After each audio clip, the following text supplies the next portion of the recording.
Quand on dit festival gastronomique, Chocolat Now y est. Et aujourd'hui, on est au CIRA Omnivore 2024 au Parc Floral de Paris.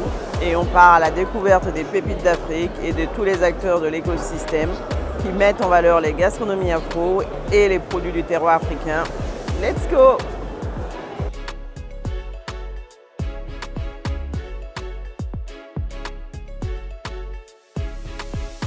On est ici, nous, des pays producteurs de Robusta, essentiellement, mais on a des pays qui produisent aussi d'autres espèces végétales. Et nous sommes exposants sur ce salon. Et la particularité, c'est que c'est la première fois qu'on donne en fait cette visibilité au Robusta, qui est un café qui n'est pas beaucoup connu par les acteurs de la filière café ici en France. Étant membre d'une organisation comme la CRAM, nous nous sommes dit pourquoi, si c'est bon pour nous, ça doit l'être pour tous les pays à CRAM. Ce salon est un salon des cafés spéciaux, de spécialité. Donc, pour être admis ici, il faut que ton café soit très très bon. Donc, pour nous, c'est fabuleux qu'on ait été admis ici. Ça veut dire que nos cafés, nos Robusta sont très très bons. Je parle du Robusta parce que ici, vous verrez souvent, je crois 99% des cafés qui sont ici, c'est des Arabica. Nous sommes pratiquement les seuls à avoir des Robusta. Et compte tenu de l'image plutôt négative qu'a le Robusta sur le marché par rapport à l'Arabica, être ici, c'est être considéré comme un Arabica, c'est être considéré comme un très bon café. C'est vraiment valorisant pour les pays de la CRAM. Et ça montre que nous avons intérêt à promouvoir nos produits qui sont bons. Il y a eu beaucoup d'intérêt pour nos cafés. Il y a eu de la dégustation. Donc, on a passé l'étape des préjugés. Les gens ont montré un intérêt pour intégrer ce café dans leur importation. Et il y a des champions de café qui ont même demandé à avoir des Robusta pour pouvoir les présenter à des compétitions. C'est une victoire. Nous avons des cafés Arabica et Robusta de deux entreprises camerounaises. Nous avons la Maison du Café et Terrific Coffee. Le café Arabica qu'on a ici vient du département du Noun et le café Robusta de Konsamba. Je peux dire c'est que le Cameroun a une spécialité avec des notes de chocolat et noisettes, donc, et aussi un peu fruité, surtout sur les Arabica. So here we have Fortune Coffee. This is the grind, but also the bean. It's Liberica. Liberica coffee is, some say it's smooth, floral, fruity. So that's the coffee you take. It's quite unique. It's so many coffee lovers have never tried coffee, Liberica. It comes from Liberia. It originated from Liberia to other parts of the world, like mostly found in Asia. So this coffee is for coffee lovers who want something calm, something smooth, floral, and Fortune Coffee process that. We source that from local farmers in Lofa County in Liberia. It's the northwestern part of Liberia. That is where the coffee is grown. In other parts of Liberia also you can find Liberica. And in Lofa County you also find Arabica. Very interesting because of the climatic condition there.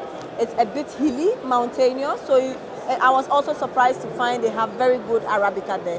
Then again, Fortune Coffee has a third variant, which is the Robusta.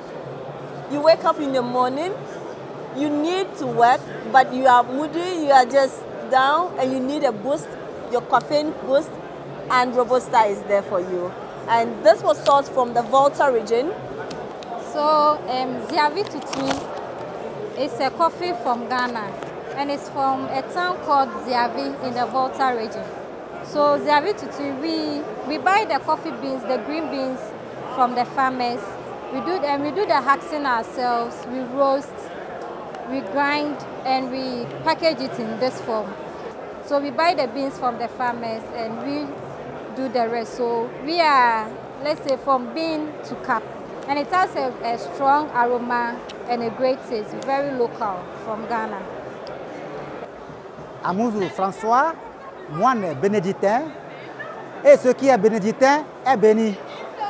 Je viens du Togo et nous sommes producteurs et torréfacteurs de café. Et nous avons 3 types de café, le Robusta, l'Arabica et Arabusta. Arabusta est une variété hybride. C'est un croisement entre le Robusta et Arabica. Il faut dire que ces cafés togolais sont des cafés de montagne. Voilà. Bon, ce qui caractérise le café togolais, c'est que le sol donne une certaine saveur à notre café. Voilà. Et quand vous buvez le café togolais, vous serez toujours souriant, vous serez en paix, vous serez à l'aise. Vous voyez, non? La Côte d'Ivoire produit essentiellement du Robusta, à peu près 95%, et de l'Arabusta à 5% à peu près. L'Arabusta étant une variété hybride Arabica Robusta, et c'est la Côte d'Ivoire qui a créé cette variété-là il y a plus d'une quarantaine d'années. Donc c'est un café qui est rare et il a été créé justement pour qu'on ait un café qui n'a pas d'amertume, comme on peut le constater dans certains Robusta, et un café qui est assez équilibré, rond, et qui n'a pas un taux de caféine assez élevé. J'ai plusieurs types de Robusta parce qu'en fonction du terroir, en fonction de la région, on va avoir des notes aromatiques différentes, on va avoir des profils aromatiques différents. C'est des notes naturelles. Il faut savoir que le café, c'est un produit qui a un complexe aromatique très élevé avec à peu près 1000 à 1200 arômes. Donc c'est des arômes naturels. La RD Congo produit l'Arabica et le Robusta. Mais comme on est sur des pays producteurs de Robusta, ils ont présenté le Robusta, la variété Petit Kioulou. Et le Petit Kioulou, il est tout petit par rapport à certains Robusta et il va avoir des notes chocolatées. Donc c'est un café qui est assez... qui a une bonne longueur de bouche, qui a une bonne présence, qui a une rondeur et ces notes chocolatées font sa différence. Et donc c'est ce café qu'il présente, c'est un café qui est assez surprenant et on voit même la densité de ce café comparé à certains cafés Robusta qu'on propose.